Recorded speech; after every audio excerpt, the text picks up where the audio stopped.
பிரச்சாரம் இன்னைக்கு 5 மணியோட முடியுதுங்க. இது எனக்கு என்னுடைய பங்களிப்புங்க.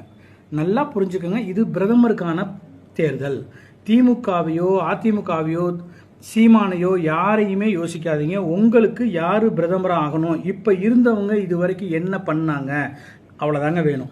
நமக்கு ஒரு என்தியாசிஸ்டிக் ஒரு பிரதமர் வேணும். அவர்கிட்ட என்ன குறை இருந்துச்சு, இவர்கிட்ட 10 வருஷமா என்ன பார்த்தோம், இது உங்க மனசாட்சிக்கு. பக்கத்தில் இருக்க நண்பன் சொன்னா, எதிரில் இருக்கிற ஒரு பெரியவர் சொன்னார், எதையுமே கேட்காதீங்க. இன்னைக்கு என்கிட்ட ஒருத்தர் சொன்னார், சார் நீங்க சிவனை கும்பிட்றவர், நீங்க ராமரெல்லாம் ரொம்ப மதிச்சு பேசுவீங்க, மறந்துடாதீங்க சார் அப்படின்னாரு. அப்ப நான் ஐயனாரை கும்பிட்றேன், கருப்பசாமி என்னோட மாமா கும்பிட்றாரு, எனக்கு முனீஸ்வரன் தான் குலசாமி, அப்படிங்கிறதுக்காக நான் இவங்களுக்கு ஓட்டு போடலாமா? நல்லா புரிஞ்சுக்குங்க, இந்து மதம் வேற, இஸ்லாமிய மதம் வேற. மதத்துக்கு முக்கியத்துவம் கொடுக்க வேணாம். ஒவ்வொரு மதமும் ஒவ்வொருத்தருடைய தாய்மொழியும் அவனுக்கு உயர்ந்தது. அப்ப என்னோடது உயர்ந்ததுன்னு நான் திமிரா இருந்தா அவனோடது அவன் திமிரு. அப்ப கர்வத்தை வளர்த்தோம்னா நம்ம தேசம் துண்டா போயிடும். நம்ம தேசம் என்னைக்குமே ஒன்றிணைந்த கலாச்சாரங்களால் புனிதப்பட்ட தேசம். முக்கியமான விஷயங்க, இது பார்லிமெண்ட் எலெக்ஷன், பிரதமருக்கான தேர்தல்.